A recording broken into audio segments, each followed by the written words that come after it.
universities to schools, I built a clinic. Now, when a packaging now, what's Sadara and environmentally friendly? Never compromise on quality. Choose the value Gassam offers you always. Gassam, the nation builder. Keep this frequency clear. 99.7. It's so live here on Joy 99.7 FM. This is News Night. My name is Evans Mensah, and let's start from the Jubilee House, shall we, as it attempts to deal with this growing controversy over who qualifies to be a frontline health worker. And we are learning every single day that appears to be dividing the front of health professionals in the country. Now the Ghana Registered Nurses and Midwives Association is demanding more clarity on the categorization, and also stating quite clearly that their members are demotivated on the back of all that is happening. The president, remember, just the past weekend, when he announced to the nation a 50% salary allowance for frontline health workers as part of incentives to deal with the pandemic. What was supposed to motivate health workers to work extra appears to be dividing their front, and the nurses and midwives are the latest to add their voice to it with recommendations to government on how best to deal with this. Today at the Jubilee House, the issue came up, and presidential correspondent Elton Brobe was there and comes with details.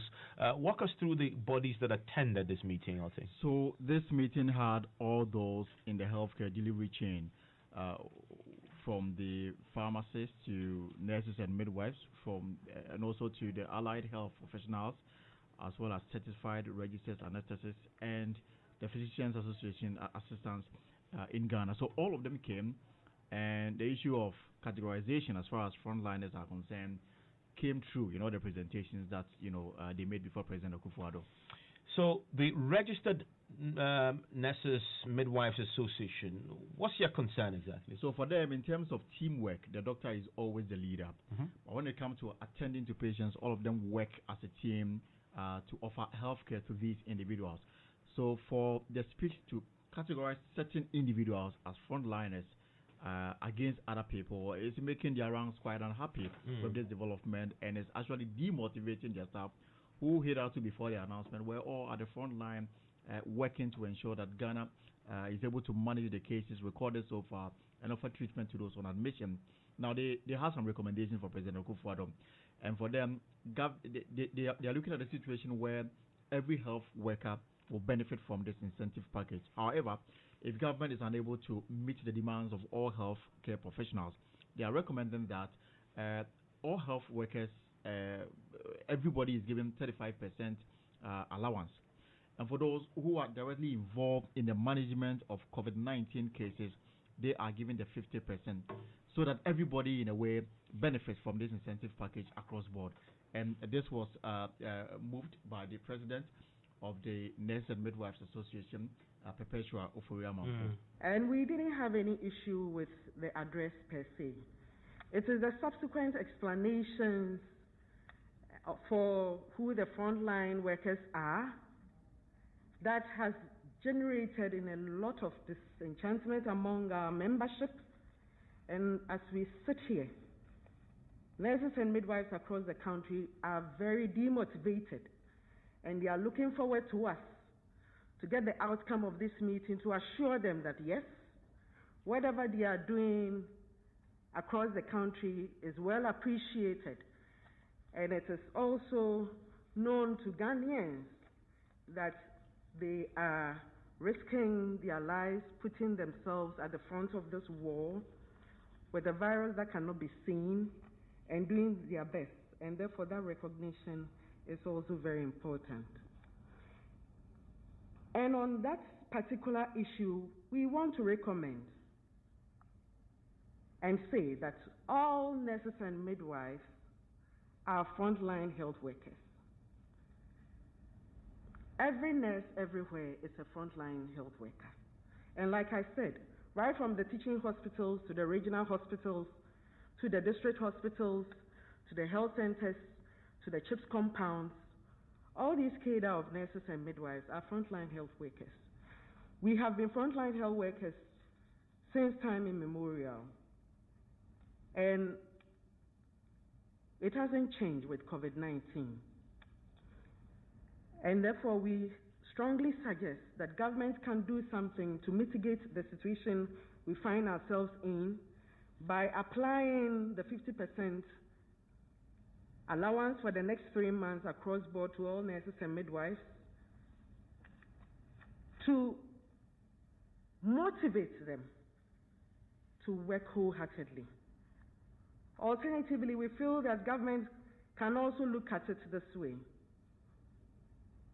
to apply probably a 35% across board for all of us, and maybe look at a 50% for those at the treatment centers.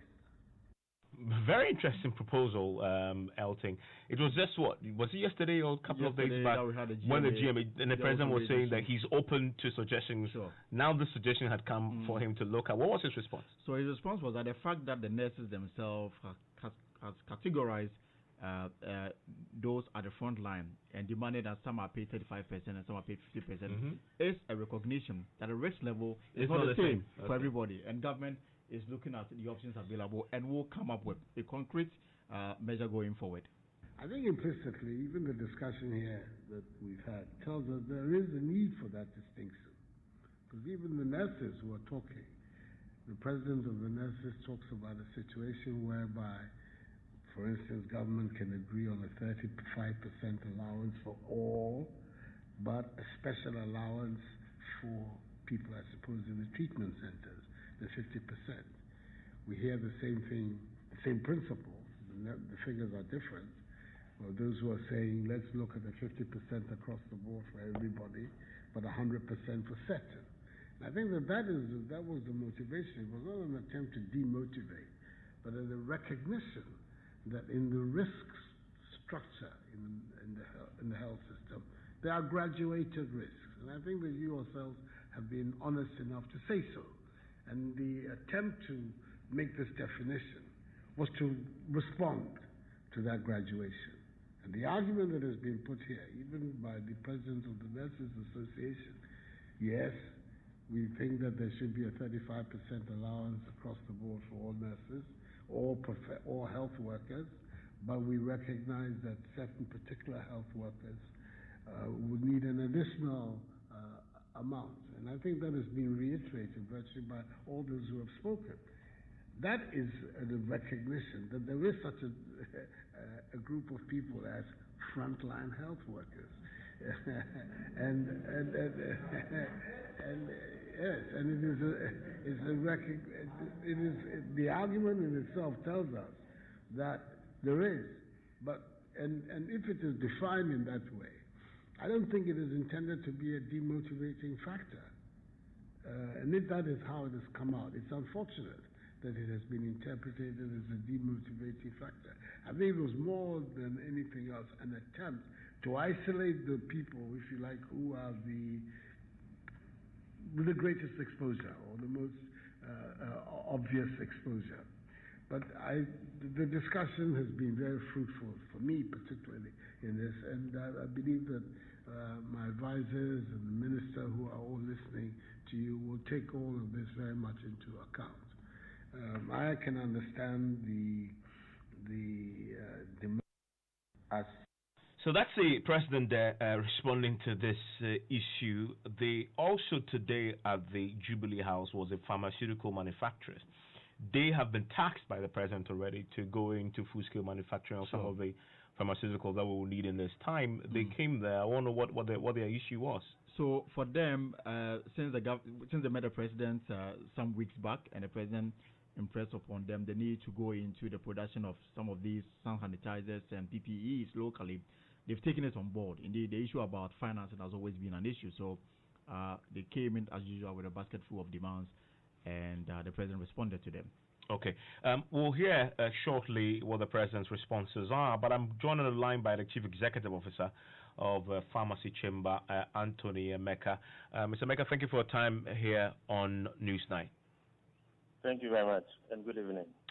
So, where are you in the mass production of some of these essential pharmaceutical items? Thank you very much. The last time we met, as you rightly indicated, His Excellency the President, they requested that we produce a lot of hand sanitizers and then rubbing alcohol for use by hospitals, individual households, and others. So based on that, most of our companies also stopped some of their production lines and started producing sanitizers and rubbing alcohol. But the challenge we were having was that some of the ministries were not buying these hand sanitizers and others. But what the president assured us today was that henceforth they are not going to do any importation of any sanitizers into the country, and that all the sanitizers that we are producing, our members are producing, will be procured by the various ministries and MDAs or MMDAs, and as well as the other health institutions. Hello. Mr. Maker, you can hear me? I can hear you. Yes. Hello? Hello, Mr. Maker, can you hear me? Sorry, we're having some disturbance. Okay, we'll try and rectify that very briefly. Why don't you listen to the president, though, today on the issues that Mr. Maker had just been articulating? For like in so many areas of our national life, we depend on outsiders to provide us with the service or the product.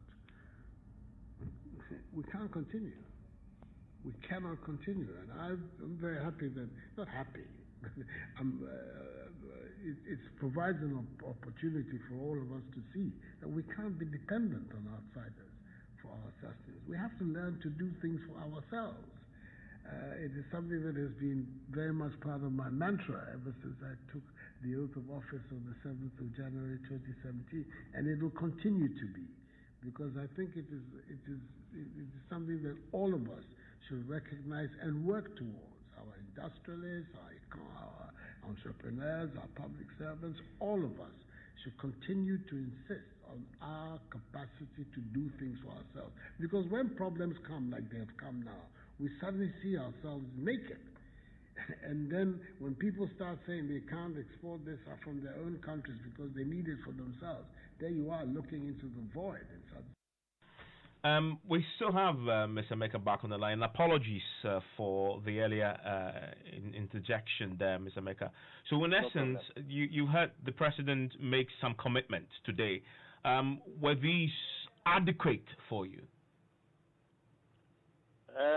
What I will have to say here is that currently we are producing enough of sanitizers in the system, and the president also assured us that all the sanitizers and alcohol, rubbing alcohol that we are producing will be procured by the MDAs and MMDAs, hospitals and households, and that is going to ensure that we will not have any importation of any kind of sanitizers and sanitizers into the country. Well, I'm grateful that you join us. He is the head of the Ghana Pharmaceutical Manufacturers Association, Chief Executive Anthony Emeka with the Pharmacy Chamber. So listening to News 9 on Joy 99.7 FM. And I'm pretty sure you may have heard already that our coronavirus case count is rising now to 313, up from up by 26 just from what it was yesterday.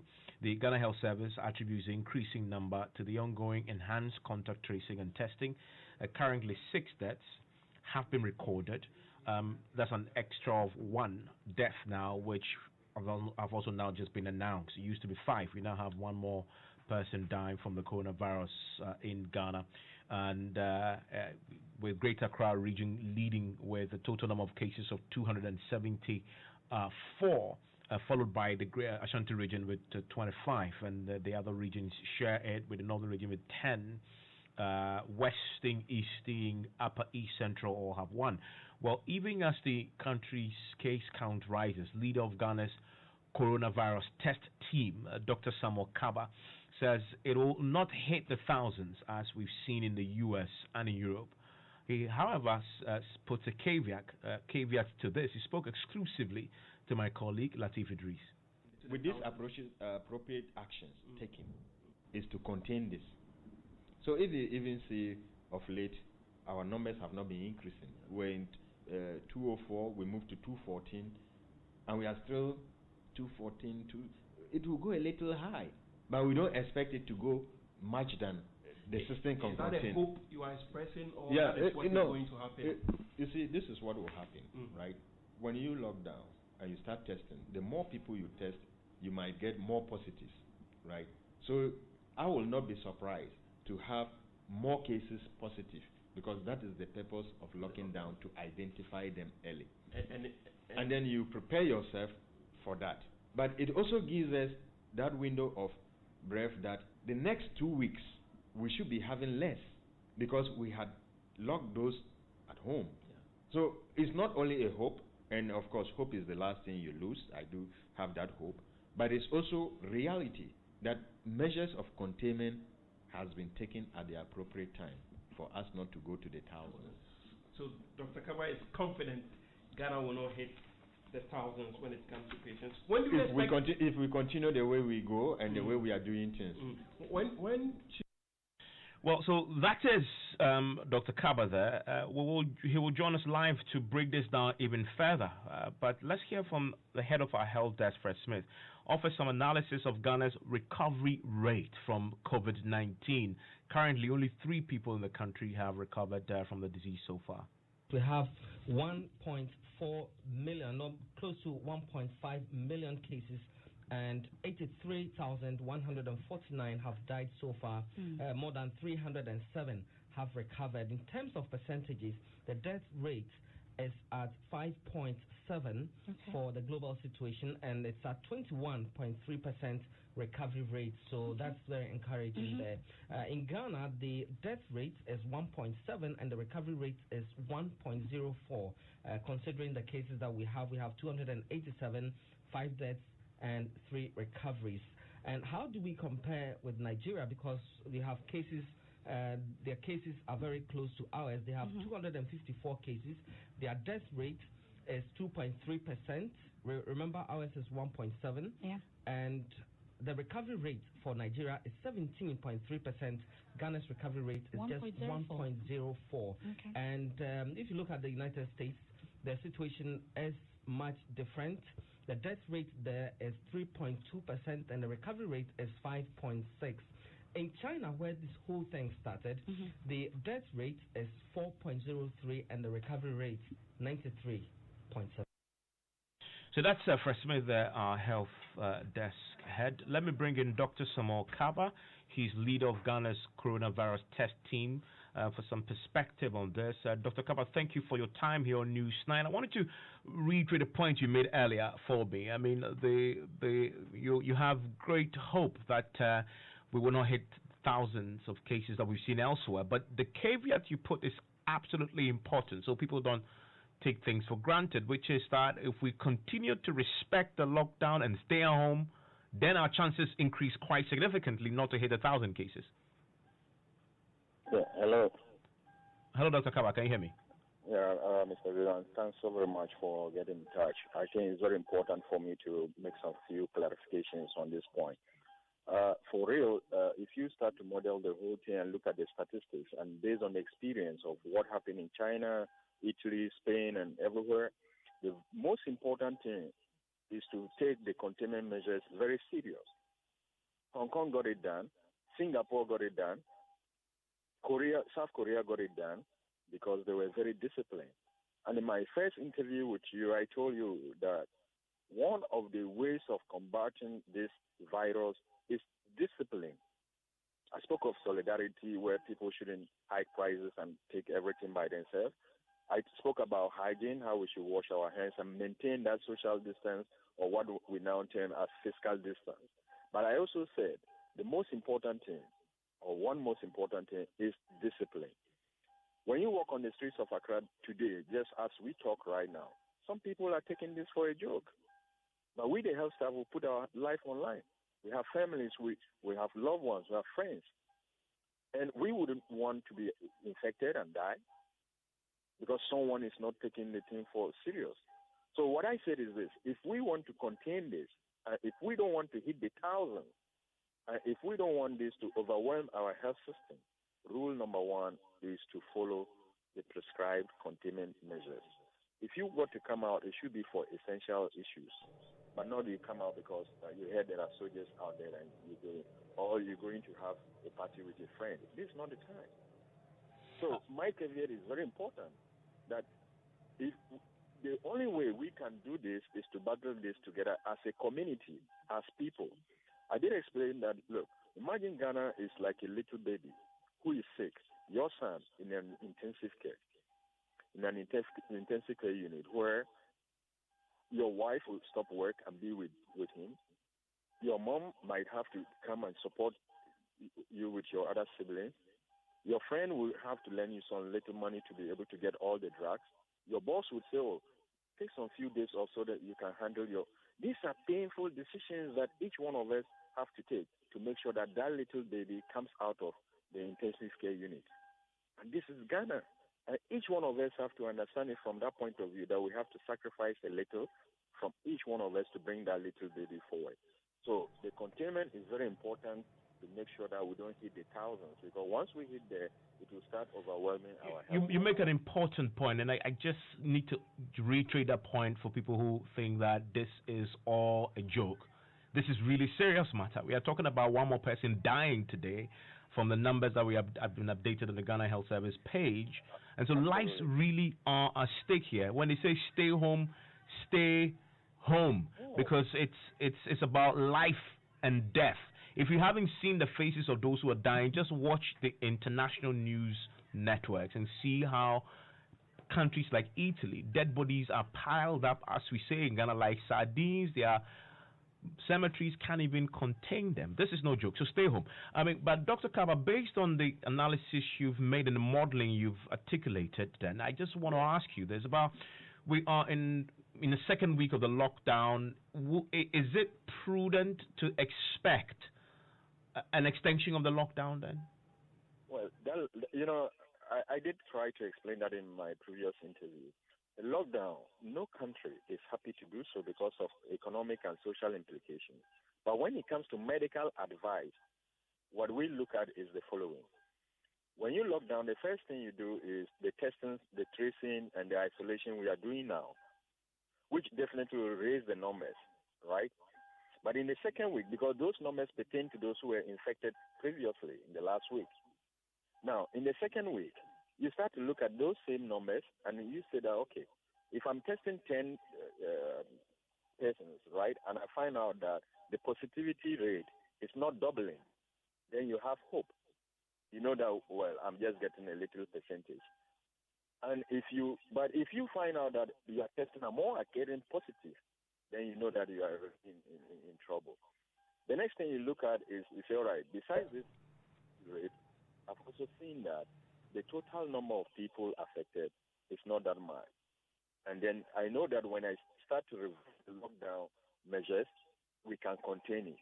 Because the lockdown has given us the breath, that's the health sector, to re-engineer, re-advise itself, retrain its people, boost our confidence, and has relieved the health system of the daily pressure. Hello? Yes, sir. Yeah. So that gives us that opportunity to really get ourselves well. So the answer to that particular question, one, it lies in the hands of the president, because lockdown is a national security issue, and we got to praise our security men for making sure that they keep people home, and then there is no robbery on the streets. We got to really praise them. But it's a national security issue, and it depends on so many factors, not only health. Yeah. But we need a human being to have an economy, because economy is about human beings. Absolutely. You make your first point you made about the testing you're doing and the corresponding percentages of positive cases you're getting from it. Does the results you're getting give you hope that we are really not in the red as you see in other countries? Well, from the analysis, I always tell people that hope is the last thing you lose. But it depends on the number of tests we've done so far and the number of tests yet to come out. And I don't want to preempt anything. I want us to really come out with the real figures. Then we can really talk to it and do some good statistics out of it. But for now, I think that out of 11,000, if you get 0.34%, is something that we would have wished to even get less. But comparing it to other countries, I think that our figures are within the containment limit, and that justifies why the lockdown it came up at the appropriate time. At the appropriate time. So you say we are 0.3% of positive cases from 11,000. Yeah. Okay, that's approximately. Approximately. That's approximately. That's really God smiling down on us right now. But final question to you. Currently, only 3 people have recovered from what we see on the Ghana Health Service page. What does this mean, and why are we not seeing a lot more recoveries? Do we know? We need to understand this. You see, in COVID, when we talk about recovery, we're talking about a person who came in, he has observed the 14 days, you've repeated the test, and he's negative. So you might have 88% of the people in our major center, they are asymptomatic. They are doing well. That's all I want to say. By meaning asymptomatic, they are not there with all kinds of severe illness. So that by itself is a good sign. But when we talk of recovery, means that person has stayed for those days, and the test comes out negative. Okay, he's recovered.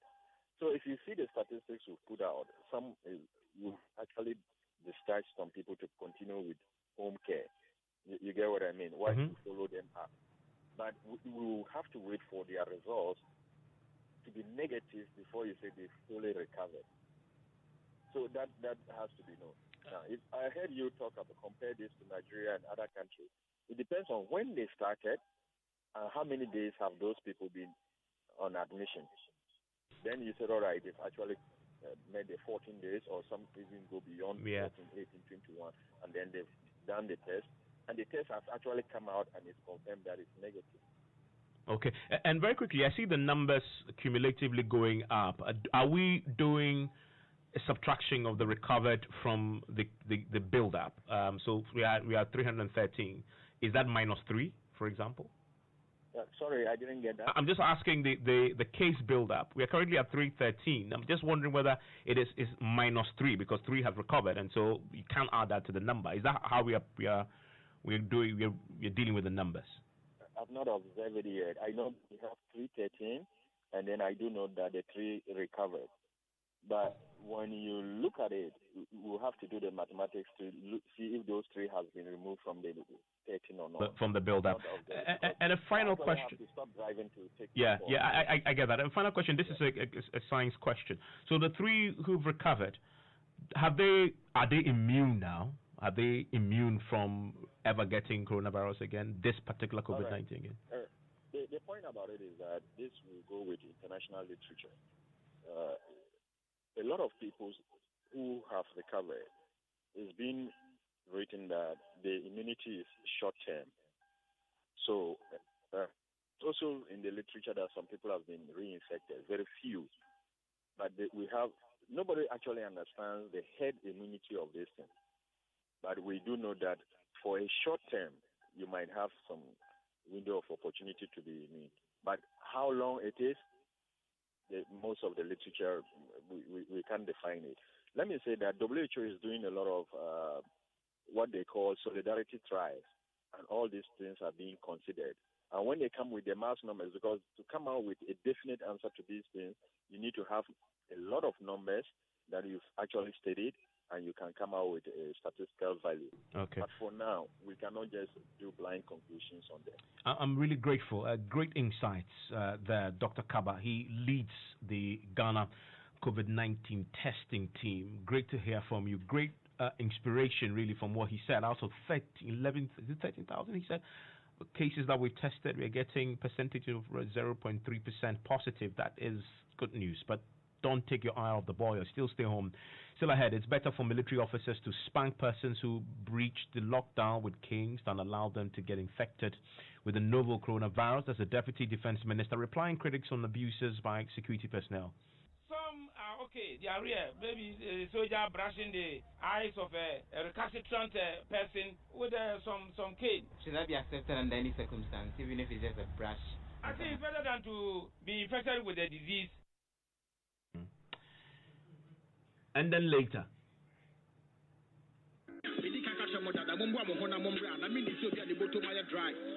Relevant, I will bet you 10K. Why you come on catch this with the 5K? But more pressure the farmer we gonna cause I'm on the mama 1K. There was some of the patrol. Yeah, who says we can't chill even in the midst of coronavirus? That's the newest diss track from Sarko, their title Sub-Zero, which has got social media buzzing. We have details of that if you're wondering what that is all about. Stay with us, I'll tell you. Hello, Charles. Hi, Evans. Hello. So coming up in business, there are calls for Parliament to amend the Petroleum Revenue Management Act to compel the Finance Minister to transfer resources into the contingency fund. As well, Corporate Ghana intensifies the nation to fight COVID-19 with more. CCT Group Limited contributes 50,000 cedis to COVID-19 Trust Fund. Business on News 9 is brought to you by MTN. Welcome to a new world of business. Kingdom Books and Stationery, your number one-stop shop for all office essential. And First National Bank, we are the bank that understands your business. First National Bank, how can we help you? My family loves visiting me.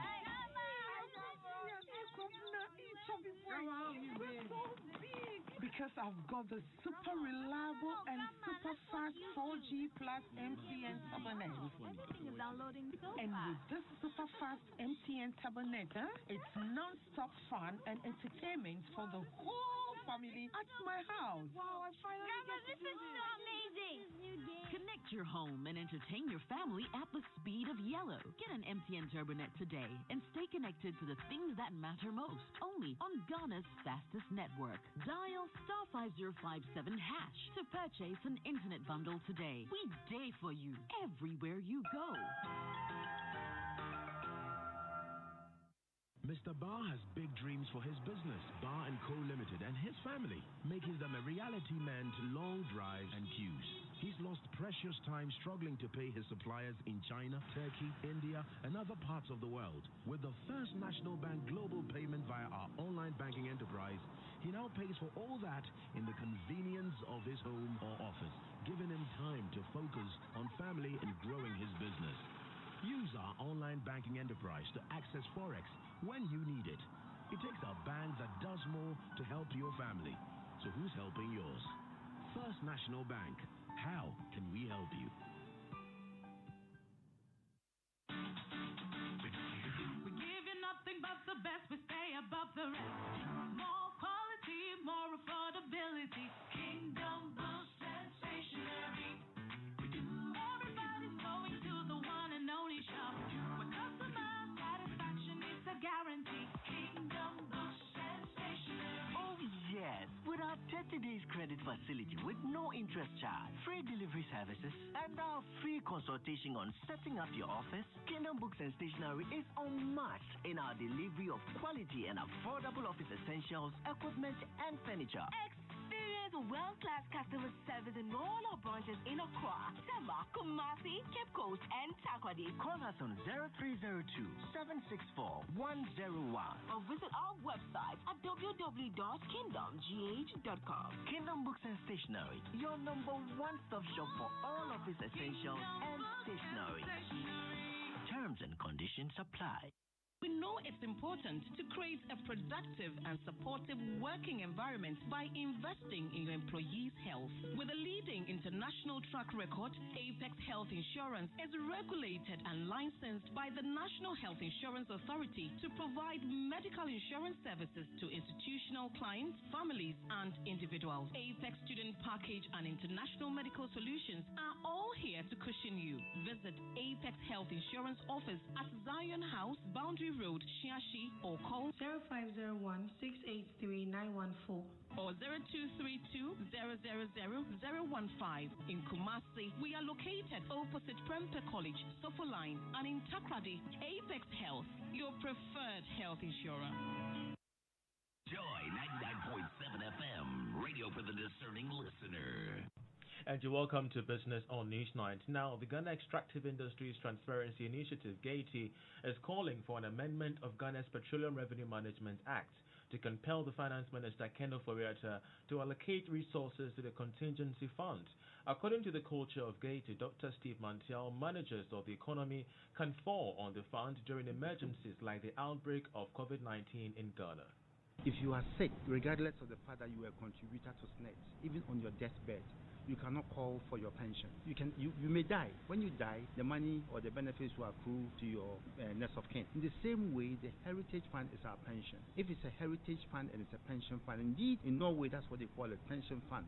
You cannot call on your pension when you are not of the pension age. And so, if it's about meeting national emergencies, the point I make is that there are already existing mechanisms for dealing with that. So the question we ask ourselves is that why is it that there is no money in the contingency fund?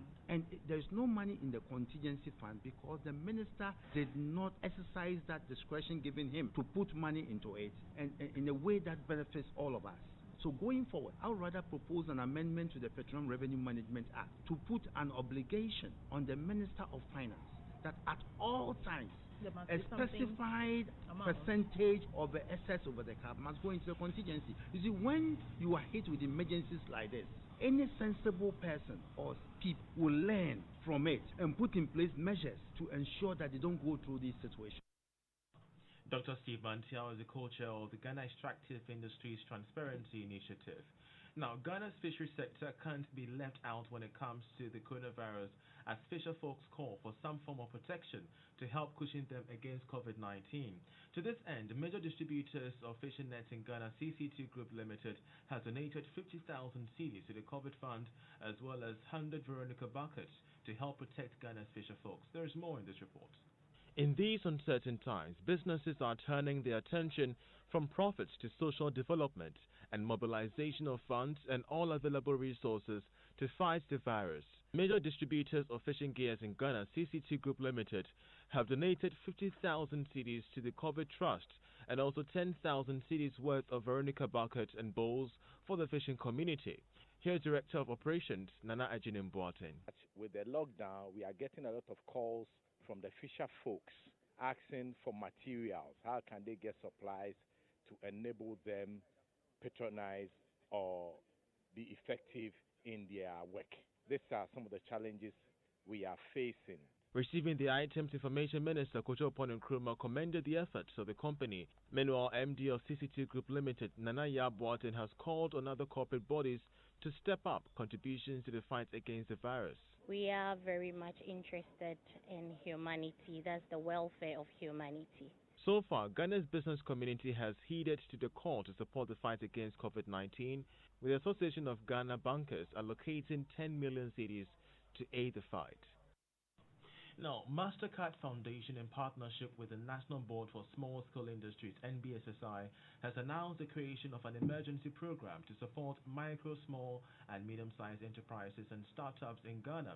This program, according to MasterCard, could not come at a better time amid the economic downturn caused by COVID-19. The program, with an initial commitment of approximately 90 million cedis for MasterCard Foundation and NBSSI, is in line with government support for Ghanaian SMEs, as well as receive additional investment from other donors and institutions. Kosi Yankee Aya is Executive Director of the NBSSI. The NBSSI MasterCard Foundation Recovery and Resilience Program for MSMEs will be operated and managed and led by NBSSI.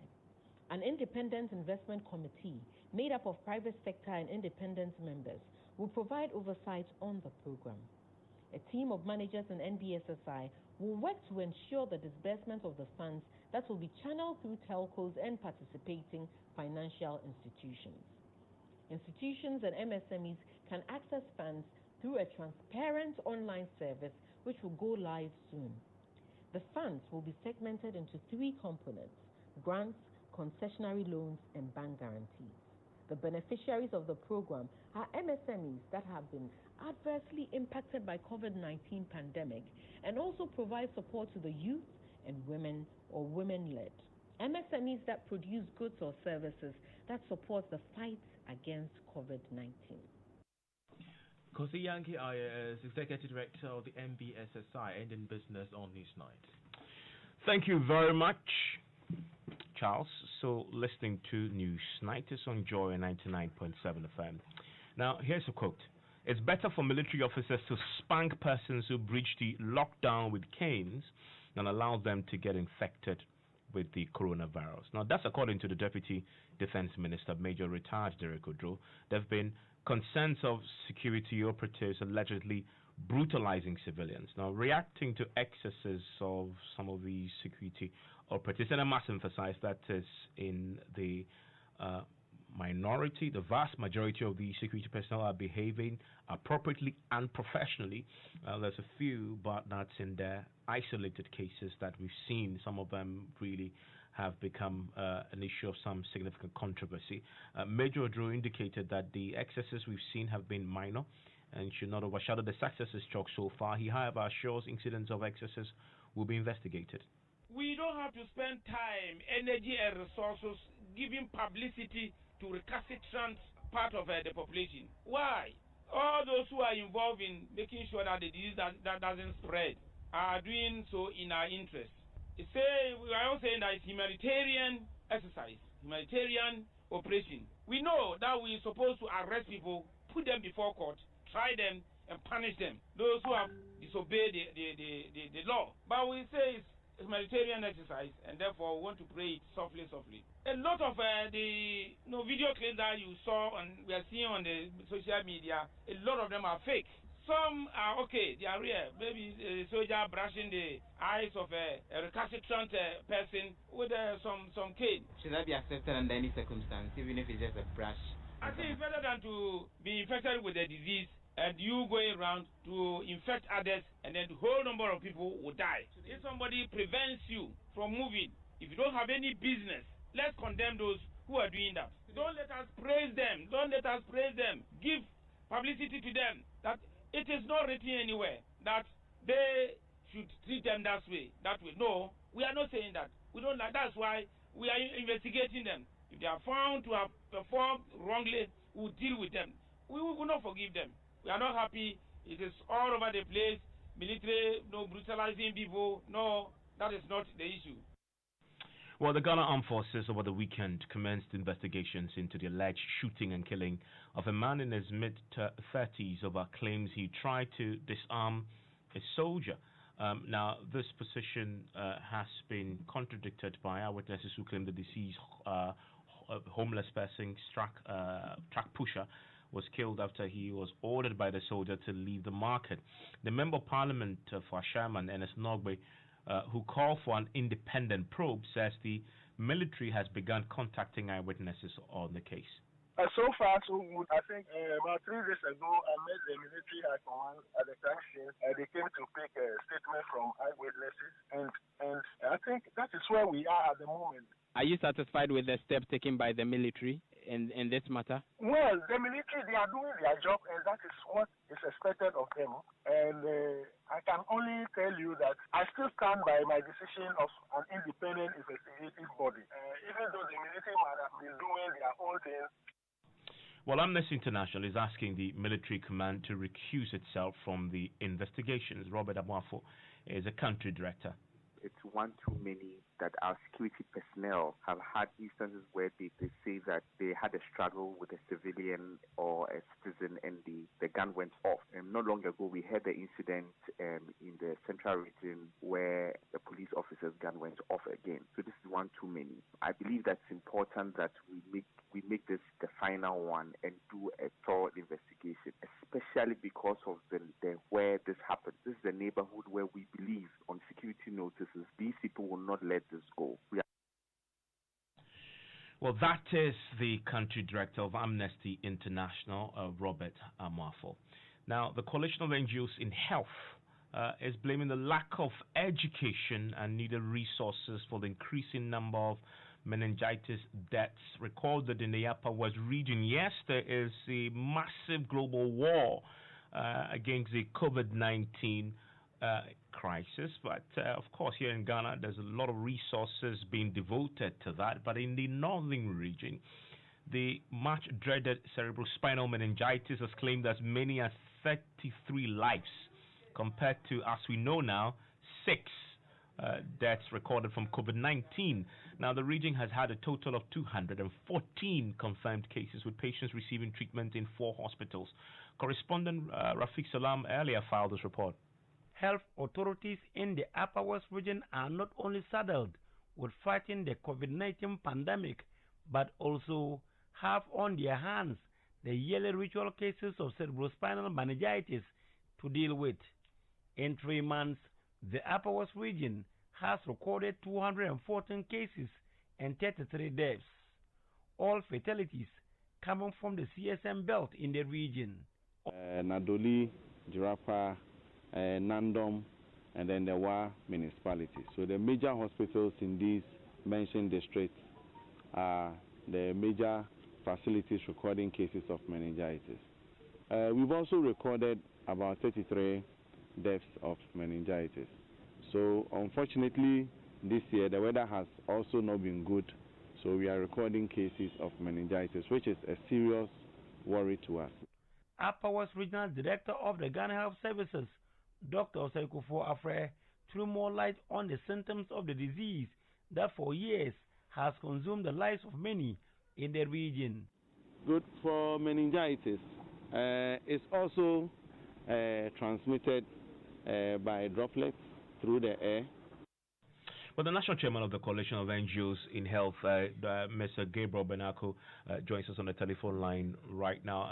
Mr. Benako, thank you for joining me. Very quickly on this, it's quite an irony, is it not? We're talking about 30 plus deaths, coronavirus 6, and yet it receiving very little attention. Why is that? You say resources is part of the problem. Hello, Dr. Benako. Hello. Yes.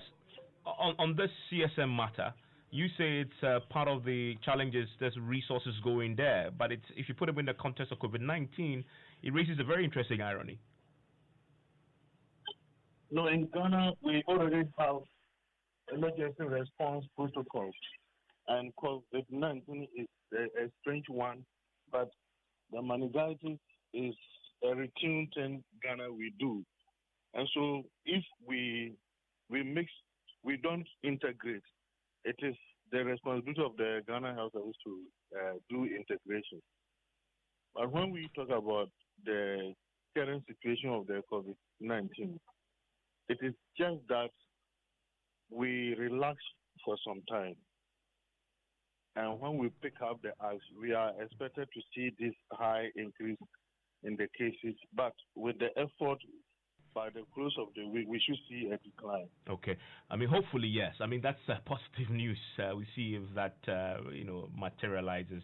Mr. Benako there with the NGOs in health. Well, we make way right now for strong and sassy, the positive side of the lockdown. I'm looking forward to it with the lady-in-chief herself, Na Ashoko. They have Gifty Auntie, Joycelyn Dumas, and others will share the experiences on the positive side of the lockdown. The Wachi eating Gifty Auntie will be on the brighter side of the lockdown. Make a date out. Let me leave you with this, tug of lyrical war going on right now between Sarkodie and guess who? ASCM, Sem and others, which has caught the internet really set it ablaze. Really, my name is Evans Mensah. Enjoy the rest of your evening.